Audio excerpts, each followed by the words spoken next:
अस्सलाम वालेकुम स्टूडेंट्स, आज का हमारा टॉपिक है आयोनाइजेशन एनर्जी। आयोनाइजेशन एनर्जी से क्या मुराद है? ये एनर्जी की वो कम से कम मिकदार होती है जो किसी एटम के बैरूनी शेल से इलेक्ट्रॉन को रिमूव करने के लिए, निकालने के लिए चाहिए होती है। लेट्स से हम इसको एनर्जी देते हैं, सोडियम एटम के बैरूनी शेल से ये इलेक्ट्रॉन निकल जाता है। तो जब ये इलेक्ट्रॉन यहाँ से निकल जाएगा तो बाकी जो एटम है वो आयन बन जाएगा।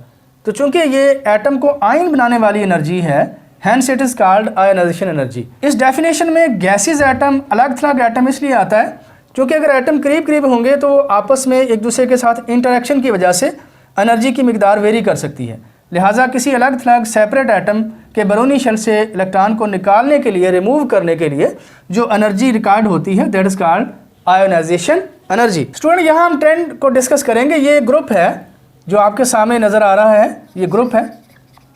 अब ग्रुप में जैसे जैसे आप डाउनवर्ड जा रहे हैं, एटॉमिक साइज बढ़ रहा है, लेकिन साइज के बढ़ने के साथ आयोनाइजेशन एनर्जी में कमी आएगी, डिक्रीज आएगी। क्यों? क्योंकि जब साइज बड़ा होगा तो न्यूक्लियस और बैरूनी शेल के इलेक्ट्रॉन के दरमियान जो कशिश है, अट्रैक्शन, वो वीक हो जाएगी और बैरूनी शेल के इलेक्ट्रॉन को निकालना आसान हो जाएगा, कम एनर्जी से वो निकल जाएगा। इट मीन कि ग्रुप में टॉप टू बॉटम जो आयोनाइजेशन एनर्जी है वो डिक्रीज करती है, यानी लिथियम के मुकाबले में सोडियम की आयोनाइजेशन एनर्जी कम है। लिथियम के मुकाबले में सोडियम की आयोनाइजेशन एनर्जी कम है, या यूं कह सकते हैं कि लिथियम जो है इसकी आयोनाइजेशन एनर्जी ज़्यादा है। किससे? सोडियम से।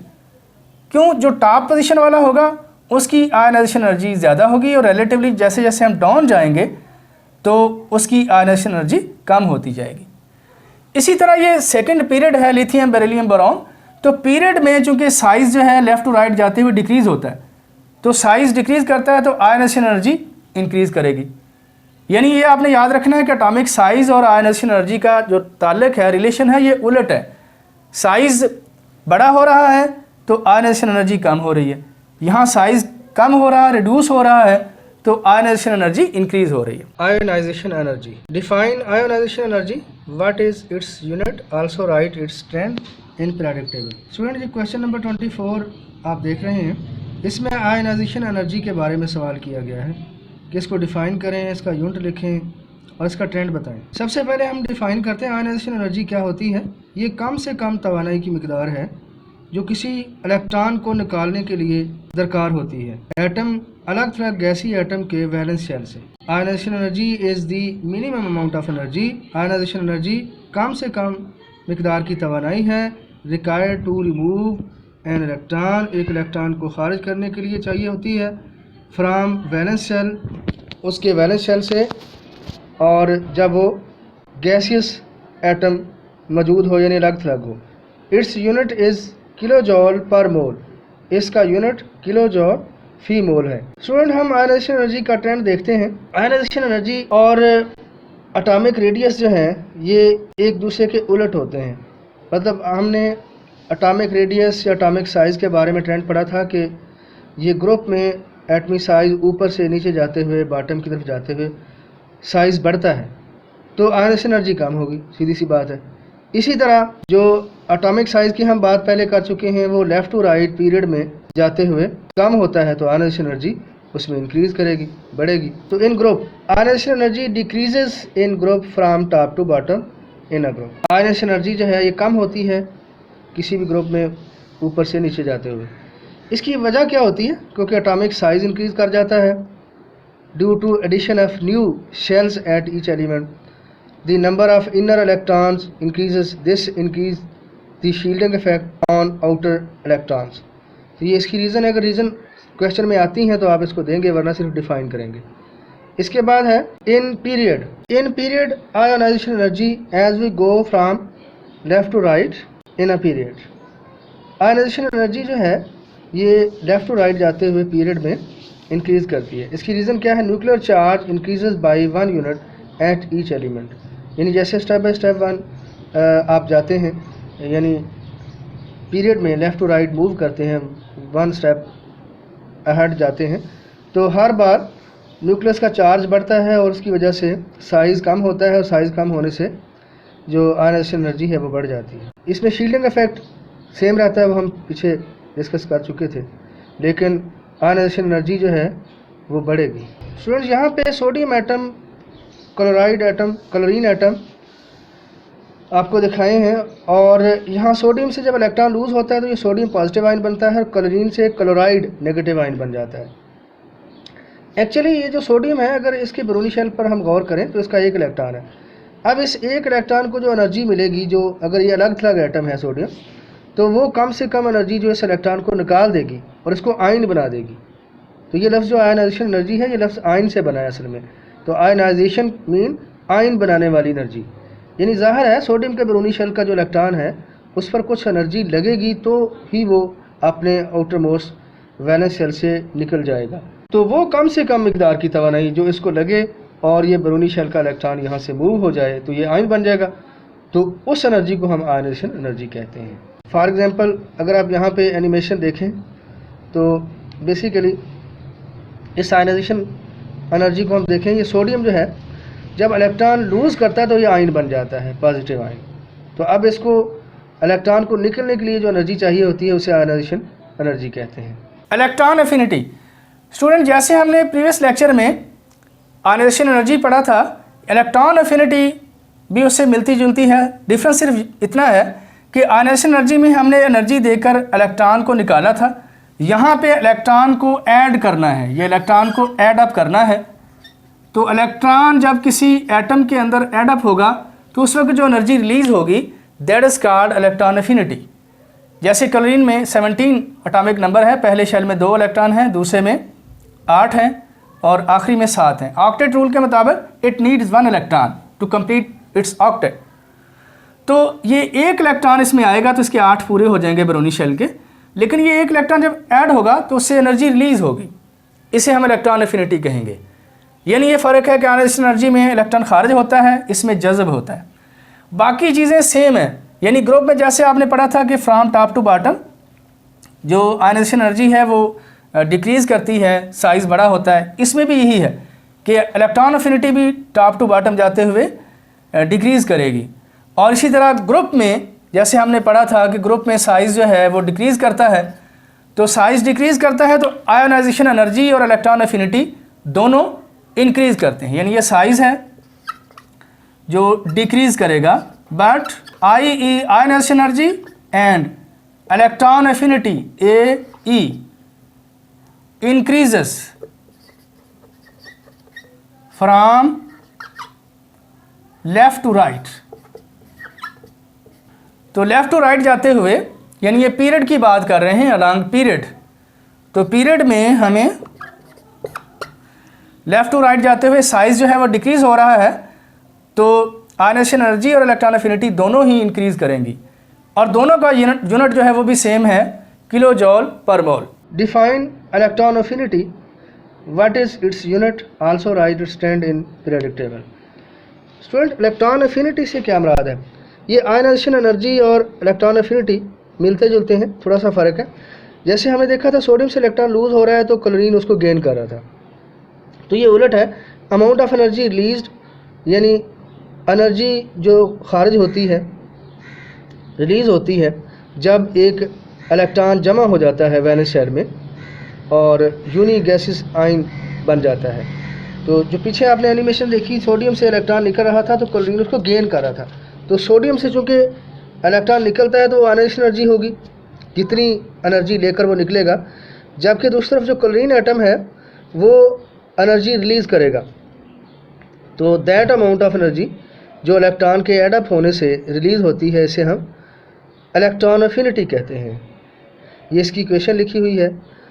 एक्स से मुराद हाइड्रोजन एटम है, +1 इलेक्ट्रॉन, उसमें इलेक्ट्रॉन ऐड होता है तो गिव अस एक्स नेगेटिव, यानी वो हैलाइड आयन बन जाता है, नेगेटिव आयन बन जाता है। अब इसका जो ट्रेंड है वो सेम है, वही जो हमने पीछे आयनाइजेशन एनर्जी का ट्रेंड पढ़ा था, value of electron affinity decreases from top to bottom in group. तो उसी तरह पीरियड में value of electron affinity increases across a period from left to right, यानी इसका यूनिट भी सेम है। उसका यूनिट भी किलो जॉल पर मोल था, इसमें भी किलो जॉल पर मोल आएगा। तो ट्रेंड भी सेम है, डेफिनेशन में थोड़ा सा फ़र्क है। उसमें जो है इलेक्ट्रॉन खारिज होता है और उसके लिए जो एनर्जी रिक्वायर्ड होती है वो होती है, जबकि आयनाइजेशन एनर्जी के बरक्स इलेक्ट्रॉन एफिनिटी में ये अमाउंट ऑफ एनर्जी रिलीज्ड है जब इलेक्ट्रॉन ऐड अप होता है वैलेंस शेल में। ये स्टूडेंट अब हम इलेक्ट्रोनेगेटिविटी देखते हैं। इलेक्ट्रोनेगेटिविटी का कंसेप्ट देखने के लिए हम ये दो पिक्चर्स देखते हैं। देखिए ऊपर दोनों क्लोरीन एटम हैं और उनका वैलेंस शेल दिखाया गया है। उनमें 7-7 इलेक्ट्रॉन होते हैं, एक एक इलेक्ट्रॉन वो शेयर कर लेते हैं। तो ये जो शेयर वाला पेयर बन जाता है दोनों क्लोरीन एटम के दरमियान, इस पेयर को दोनों क्लोरीन एटम आपस अट्रैक्ट करते हैं, दोनों अपनी जानब अट्रैक्ट करते हैं। चूँकि दोनों क्लोरीन एटम सेम है लिहाजा फोर्स ऑफ अट्रैक्शन भी सेम होगी। इसके बरक्स नीचे जो H और Cl के दरमियान आपको शेयर्ड पेयर दिखाई दे रहा है, 2 इलेक्ट्रॉन हैं, एक हाइड्रोजन का है और एक क्लोरीन का है। इस पेयर को क्लोरीन अपनी तरफ ज़्यादा खींचेगा क्योंकि क्लोरीन की इलेक्ट्रोनेगेटिविटी ज़्यादा है और हाइड्रोजन की कम है। तो इस तरह से ऊपर वाला जो मालिक्यूल है वो नॉन पोलर होगा क्योंकि उसमें सेम एटम है, और नीचे वाला जो है ये पोलर होगा क्योंकि इसके अंदर एक एटम जो है उसकी इलेक्ट्रोनेगेटिविटी ज़्यादा है। Electronegativity is the ability of an atom. Electronegativity एक एटम की सलाहियत है टू अट्रैक्ट द इलेक्ट्रॉन, इलेक्ट्रॉनों को खींचने की सलाहियत, टुवार्ड इटसेल्फ, अपनी जानब, इन अ केमिकल बॉन्ड, एक केमिकल बॉन्ड के अंदर। यानी केमिकल बॉन्ड जब बनता है तो ज़ाहिर है उसमें 2 इलेक्ट्रॉन होते हैं, दोनों में से एक इलेक्ट्रॉन एक एटम की तरफ से आता है, दूसरा दूसरे की तरफ से आता है। तो ये जो दरमियान में शेयर्ड पेयर इलेक्ट्रॉन का होता है, इसको अट्रैक्ट करने की एबिलिटी दोनों एटमों में अगर वो डिफरेंट हैं तो अलग अलग होगी। तो जिसकी ज़्यादा होगी उसको हम कहेंगे ज़्यादा इलेक्ट्रोनेगेटिव एटम है, और जिसकी कम होगी उसको लेस इलेक्ट्रोनेगेटिव एटम कहेंगे। अब इसकी वैल्यू पीरियोडिक टेबल में जो हाईएस्ट इलेक्ट्रोनेगेटिव वैल्यू है वो फ्लोरीन की है 4.0, ऑक्सीजन की 3.5 है electronegative value. Electronegativity value for nitrogen N 3.0 है, और इलेक्ट्रोनेगेटिविटी की कोई भी यूनिट नहीं होती, यानी it has no unit. Students अब एक क्वेश्चन है आइसोटोप के हवाले से, चूँकि हम ये पहले भी डिस्कस कर चुके हैं। हाइड्रोजन के आइसोटोप आपको नज़र आ रहे हैं। यहाँ सवाल ये है कि 2 वेज बताएं, write 2 ways in which isotopes of an element are different. यानी आइसोटोप जो है वो डिफरेंट हो, किस लिहाज से डिफरेंट होते हैं। सिमिलरिटी भी आ जाती है, डिफरेंसेस भी आ जाते हैं। तो आप देखें ये हाइड्रोजन के प्रोटियम, ड्यूट्रियम, ट्राइटियम दिखाए गए हैं। इनमें क्या फ़र्क है? इनमें एक तो मास नंबर का फ़र्क है। देखिए पहले का 1 है, दूसरे का 2 है, तीसरी का 3 है। तो एक फ़र्क इसके न्यूट्रॉन के लिहाज से है कि न्यूक्लियस में देखें पहले में नंबर ऑफ़ न्यूट्रॉन 0 है, दूसरे में 1 है, तीसरे में 2 है। तो 1 2 0 ये नंबर ऑफ़ न्यूट्रॉन का भी फ़र्क है और इसके साथ साथ मास नंबर का भी। Isotope have different atomic masses का फ़र्क है। Isotope have different number of neutron. तो ये 2 डिफरेंस होते हैं आइसोटोप के दरमियान। Why sodium has higher ionization energy than potassium. Students हमने ट्रेंड पढ़ा था, और ट्रेंड में ये था कि जब हम किसी भी पीरियोडिक टेबल में किसी भी ग्रुप की बात करते हैं तो ऊपर से नीचे जब आएंगे तो आयोनाइजेशन एनर्जी जो है वो डिक्रीज़ करेगी। अब देखिए पहला ग्रुप अगर आपको याद हो तो हाइड्रोजन, लिथियम, सोडियम, ये हाइड्रोजन से स्टार्ट होकर नीचे आ रहा है, लिथियम, सोडियम, पोटाशियम। तो सोडियम ऊपर है, पोटाशियम नीचे है, यानी पोटाशियम का साइज़ जो है वो सोडियम से ज़्यादा है, और आयनाइजेशन एनर्जी नीचे जाते हुए कम हो जाती है। तो गोया पोटाशियम की कम है, सोडियम की ज़्यादा है। तो चूँकि हमसे ज़्यादा पूछी थी तो सोडियम जो है उसकी आयनाइजेशन एनर्जी ज़्यादा है क्योंकि वो ग्रुप में टॉप पे मौजूद है। तो जो टॉप पे होगा उसकी आयनाइजेशन एनर्जी ज़्यादा होगी, जैसे जैसे हम बॉटम की तरफ जाएंगे तो आयनाइजेशन एनर्जी कम होगी। Ionization energy decreases down the group. Sodium is at higher level in first group, so sodium has higher ionization energy than potassium. K. Alkali metals belong to S block. Why? Students अगर आप alkali metal, जो पहला group मैं अभी बता रहा था आपको, ये लिथियम से स्टार्ट हो रहा है। Alkali metals lithium, sodium, potassium, rubidium, caesium, francium. Alkali metals की जब आप इलेक्ट्रॉनिक कन्फिगरेशन करते हैं तो इसमें S सबशेल इन्वॉल्व होता है। Because alkali metals contain their valence electron in S subshell, so they are called S block. Last question है, arrange in order of increasing ionization energy, lithium, sodium, potassium.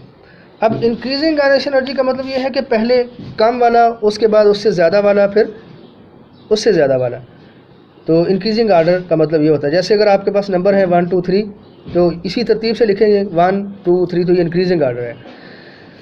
तो आप देखें ये potassium जो है इसकी आयनाइजेशन एनर्जी सबसे कम है, ठीक है। इस तीनों में से, इन तीनों में से जो ए हमारे पास मौजूद है ऑप्शन, तो ए के अंदर लिथियम सोडियम पोटाशियम में से पोटाशियम की सबसे कम है, इससे ज़्यादा सोडियम की है और फिर इससे ज़्यादा लिथियम की है। अगर हम ऊपर से ग्रुप में आते हैं तो लिथियम सोडियम पोटाशियम तरतीब बनती है ना, तो लिहाजा सबसे ज़्यादा लिथियम की होगी, उससे कम सोडियम की, फिर पोटाशियम की, उससे कम। इसी तरह क्लोरीन ब्रोमीन आयोडीन में से आयोडीन की कम होगी सबसे, फिर ब्रोमीन की उससे ज़्यादा होगी, फिर क्लोरीन की उससे ज़्यादा होगी। तो ये इंक्रीजिंग आयनाइजेशन एनर्जी के लिहाज से तरतीब है।